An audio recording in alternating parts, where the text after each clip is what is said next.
एक जंगल में एक हाथी और एक बकरी रहते थे। दोनों बहुत पक्के दोस्त थे। दोनों साथ में मिलकर हर दिन खाने की तलाश करते और साथ में ही खाते थे। एक दिन दोनों खाने की तलाश में अपने जंगल से बहुत दूर निकल गए। वहाँ उन्हें एक तालाब दिखाई दिया। उसी तालाब के किनारे एक बेर का पेड़ था। बेर का पेड़ देखकर हाथी और बकरी बहुत खुश हुए।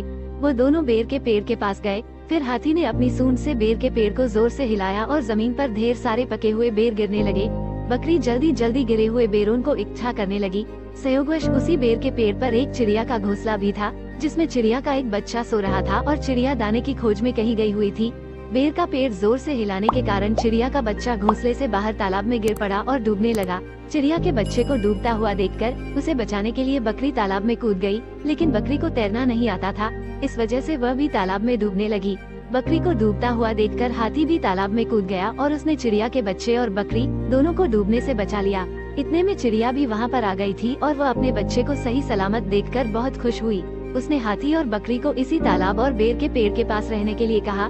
तब से हाथी और बकरी भी चिड़िया के साथ उस बेर के पेड़ के नीचे रहने लगे। कुछ ही दिनों में चिड़िया का बच्चा बड़ा हो गया।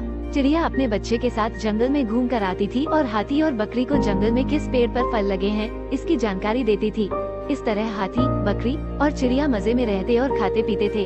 कहानी से सीख हमें किसी का बुरा नहीं करना चाहिए। अगर हमारी गलती से किसी को परेशानी होती है तो उस गलती को सुधारना चाहिए और मनमुटाव दूर करते हुए एक दूसरे की मदद करनी चाहिए।